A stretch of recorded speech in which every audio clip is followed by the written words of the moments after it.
तो स्वागत है आप सभी का अपने YouTube channel learn digital marketing में। और मैं हूं आपका दोस्त रोहित। उम्मीद करता हूं सारे भाई अपने घरों में सुरक्षित होंगे, सेफ होंगे। तो दोस्तों, आज का जो हमारा टॉपिक है वो हमारी लास्ट वीडियो के ही कॉन्टिन्यूएशन में है। हमने लास्ट वीडियो में डिस्कस किया था कि what is marketing and 8 steps of marketing. अगर आपने अभी तक वो वीडियो हमारी नहीं देखी है तो मैंने डिस्क्रिप्शन में लिंक डाल दिया, आप उस वीडियो को जरूर देखें। और आज का जो हमारा टॉपिक है वो है why do any business need marketing. आखिर किसी बिजनेस को मार्केटिंग की जरूरत क्यों है। तो वीडियो स्टार्ट करने से पहले अगर आपने अभी तक हमारे चैनल को सब्सक्राइब नहीं किया है तो प्लीज जाके पहले हमारे चैनल को सब्सक्राइब कीजिए। और अगर आपको वीडियो पसंद आती है तो वीडियो को लाइक, शेयर एंड कॉमेंट जरूर कीजिए। चलिए शुरू करते हैं। देखिए, जब भी कोई भाई कोई बिजनेस स्टार्ट करते हैं तो उनके आगे जो सबसे बड़ी दिक्कत आती है वो आती है पैसे को लेकर, कैश को लेकर, फंड को लेकर। तो इसी जब वो बिजनेस इस फेज में होता है, स्टार्टिंग फेज में होता है, तो बहुत ज्यादा एक्सपेंस नहीं कर सकते, वो बहुत ज्यादा खर्चा नहीं कर सकते, उन्हें बहुत सारी चीजों को मैनेज करके चलना पड़ता है। तो इस टाइम पे अक्सर बिजनेसमैन या वुमेन के दिमाग में ये आता है कि क्यों हमें मार्केटिंग पे एक्स्ट्रा खर्चा करना चाहिए, जबकि वो इसी खर्चे को अगर अपने प्रोडक्ट में लगाएं तो वो प्रोडक्ट बेटर वर्कआउट कर सकता है, वो प्रोडक्ट के फंक्शंस बेटर हो सकते हैं और वो ज्यादा बिक सकता है, ज्यादा उसकी सेल हो सकती है। तो मैं आपको क्लियर कर दूं ये चीज कि bad marketing is an expense.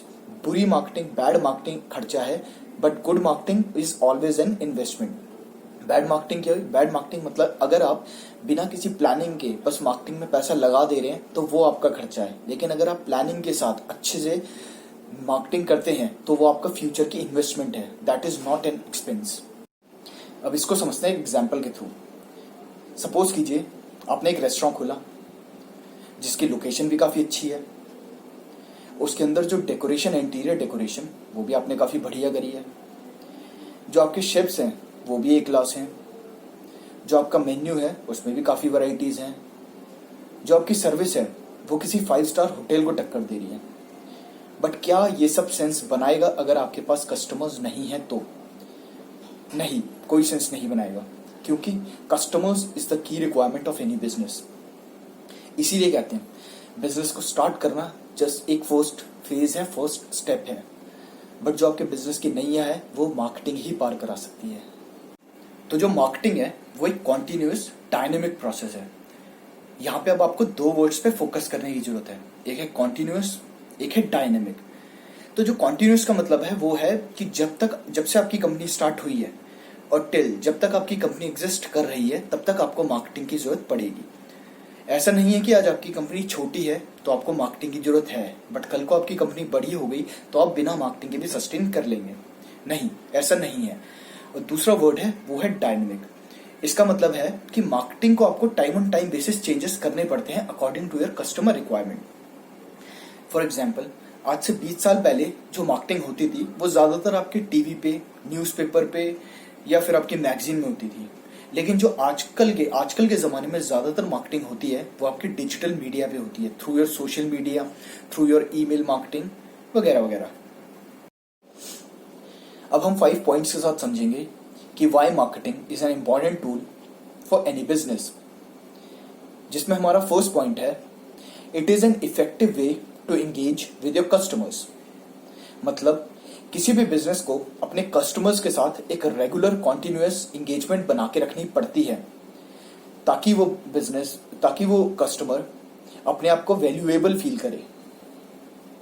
आजकल के जमाने में जो सबसे बेस्ट तरीका है अपने कस्टमर्स के साथ एंगेजमेंट बनाने का वो है थ्रू सोशल मीडिया। आप फेसबुक पे, इंस्टाग्राम पे, ट्विटर पे कोई पोस्ट डाल सकते हैं अपने न्यू प्रोडक्ट से रिलेटेड, या आपका जो कोई एग्जिस्टिंग प्रोडक्ट है उसमें चेंजेस से रिलेटेड।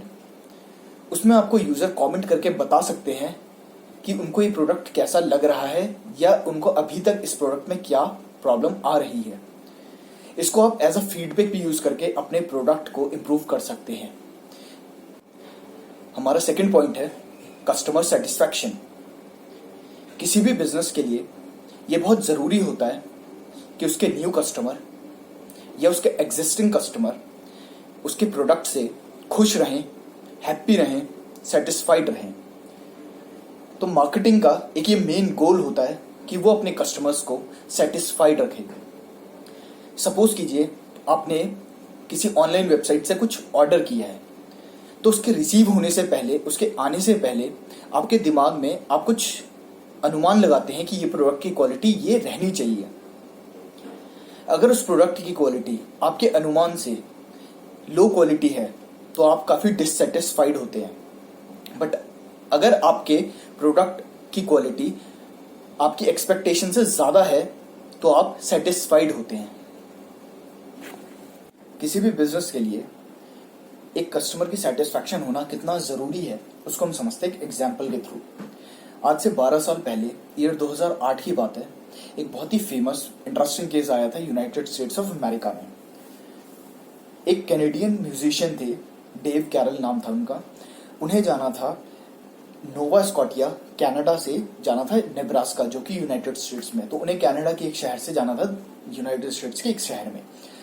वो ट्रैवल कर रहे थे through United airlines. United airlines एक अमेरिका की काफ़ी फेमस एयरलाइन करियर है। तो उनके पास अपना लगेज था और जैसे मैंने आपको बताया म्यूजिशियन थे तो उनके पास अपना गिटार था। तो जो फ्लाइट थी ये उनकी डायरेक्ट फ्लाइट नहीं थी, ये फ्लाइट थी नोवा स्कॉटिया से पहले शिकागो एयरपोर्ट की और देन शिकागो एयरपोर्ट से फर्दर नेब्रास्का की। तो जब वो अपना दूसरी फ्लाइट में चढ़े, जब वो शिकागो इंटरनेशनल एयरपोर्ट पे उतरे और वहां से उन्होंने फर्दर नेब्रास्का की फ्लाइट पकड़ने के लिए बोर्ड हुए, फ्लाइट में वो चढ़े गए, बैठ गए, तो उन्होंने नोटिस किया कि पीछे उनके एक लेडी बैठी थी। वो अचानक से एकदम से चिल्लाई कि जो नीचे ग्राउंड स्टाफ है ये तो लगेज को जल्दीबाजी में बस फेंक रहा है। वो उसने चिल्लाया, वो एकदम से चिल्लाई कि ये कैसे आपका ग्राउंड स्टाफ है जो ये लगेज को फेंक रहा है। तो जैसे ही जब डेव ने विंडो से बाहर देखा तो एक ग्राउंड स्टाफ उनके एक गिटार को फेंक रहा था। तो उन्होंने इसकी कंप्लेंट केबिन क्रू से करी, बट केबिन क्रू ने कहा कि सर सब कुछ ठीक है, आप बैठ जाइए। इसके बाद जब वो नेब्रास्का पहुंचे डेव कैरल, तो उन्होंने सबसे पहले अपने गिटार को देखा, जो कि उनके गिटार का प्राइस तकरीबन $3,500। तो उन्होंने जब गिटार को देखा तो उनका गिटार टूट चुका था। उसके बाद जब डेव ने कंप्लेंट करी तो यूनाइटेड एयरलाइंस की कस्टमर सर्विस ने उन्हें ये कहकर मना कर दिया कि सर आपने 24 घंटे से बाद में कंप्लेंट करी है तो हम आपकी इसमें कुछ हेल्प नहीं कर पाएंगे।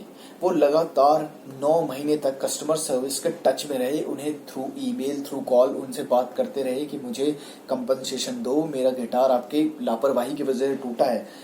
बट उन्होंने उनकी कुछ नहीं सुनी और उनका आखिरी जो लास्ट वर्ड्स थे वो यही थे कि सर हम आपकी कोई हेल्प नहीं कर पाएंगे, ये कंपनी की पॉलिसी है।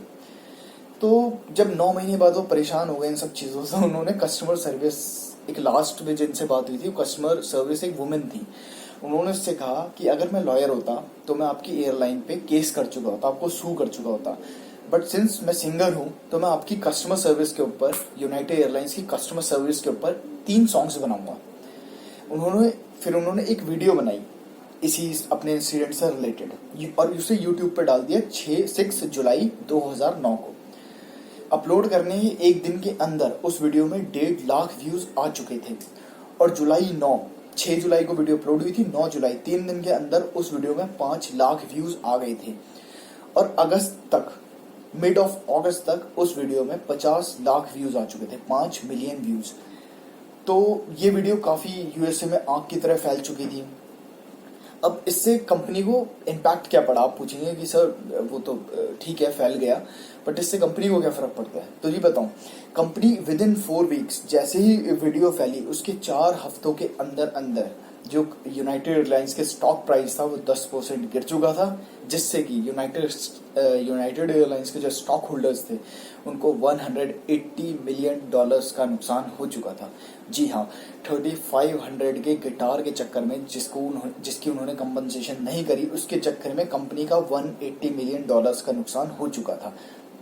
और उसके बाद ये तो एकदम हुआ था, उसके बाद लॉन्ग टर्म जो लोगों पे नेगेटिव इम्पैक्ट पड़ा वो अलग था।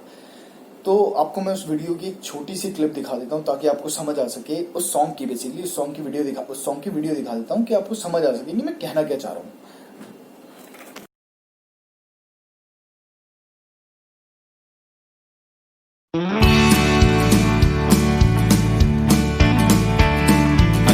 United Airlines on my way to Nebraska. The plane departed Halifax, connecting in Chicago's O'Hare. While on the ground, a passenger said from the seat behind me, My God, they're throwing guitars out there.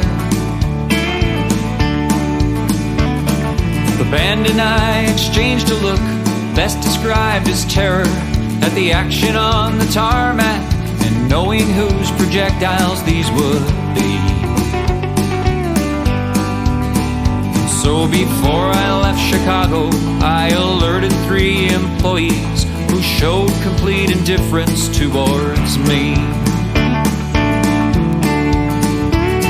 United, united, you broke my Taylor guitar. United, united, some big help you are. You broke it, you should fix it. You're liable, just admit it. I should have flown with someone else or gone by car. 'Cause United breaks guitars. हमारा third point है marketing helps in building companies reputation. Marketing मदद करता है किसी भी company को उसकी reputation को पॉजिटिवली बिल्ड करने में। किसी भी कंपनी की ग्रोथ और उसका लाइफ स्पैन इस चीज पे डिपेंड करता है कि उसकी बिजनेस की रेपुटेशन कैसी है। अगर आपके प्रोडक्ट से आपके कस्टमर खुश हैं, आपको अच्छे रिव्यूज दे रहे हैं, तो इसका मतलब आपकी कंपनी की रेपुटेशन अच्छी है और आपकी ग्रोथ डेफिनेटली होगी। तो मार्केटिंग इसी चीज को इंश्योर करता है कि आपकी कंपनी की रेपुटेशन पॉजिटिवली हमेशा बिल्ड रहे और आप सक्सेस की तरफ दौड़ते रहें। हमारा फोर्थ पॉइंट है marketing helps in expansion of business. एक इफेक्टिव मार्केटिंग आपकी जो परफॉर्मेंस है कंपनी की उसको इंप्रूव करता है, जिससे कि आप अपनी कंपनी का फर्दर एक्सपेंशन कर सकें। अगर आपकी कंपनी इस वक्त लोकल लेवल पे है तो आप उसे नेशनल लेवल पे कर सकें, और अगर इस वक्त वो नेशनल लेवल पे है तो आप उसे इंटरनेशनल लेवल पे एक्सपैंड कर सकें। इस चीज में मार्केटिंग हेल्प करता है। हमारा फिफ्थ और लास्ट पॉइंट है ब्रांड लॉयल्टी। ब्रांड लॉयल्टी मतलब जो हमारा कस्टमर है वो हमारे ब्रांड के प्रति लॉयल है, वो हमारे ब्रांड से रिपीट परचेजेस कर रहा है, वो अपने फैमिली में, फ्रेंड्स में, नेबर्स में हमारे ब्रांड को या प्रोडक्ट को प्रमोट कर रहा है, रेकमेंड कर रहा है। तो मार्केटिंग इसी चीज को इंश्योर करता है कि जो हमारा कस्टमर है वो हमारे ब्रांड के प्रति लॉयल रहे। इसका एक बहुत ही फेमस एग्जांपल है आईफोन। आपने देखा होगा कि आईफोन के जो यूजर्स हैं उस ब्रांड के प्रति बहुत लॉयल हैं। अगर आज जैसे आईफोन 6 रिलीज हुआ है तो आईफोन 6 पे ही स्विच करेंगे। उसका अगला फोन अगर आईफोन 7 आया तो वो स्विच करेंगे तो आईफोन टू आईफोन ही करेंगे। मतलब वो रिपीट परचेसेस भी कर रहे हैं, वो अपने फ्रेंड्स में, फैमिली में, नेबर्स में रेकमेंड भी करते हैं उस प्रोडक्ट को। इसे कहते हैं ब्रांड लॉयल्टी। उम्मीद करता हूं आप सभी को समझ आया होगा कि क्यों किसी बिजनेस को मार्केटिंग की जरूरत पड़ती है। अब मिलेंगे किसी नए टॉपिक के साथ नए दिन, तब तक के लिए बाय, टेक केयर।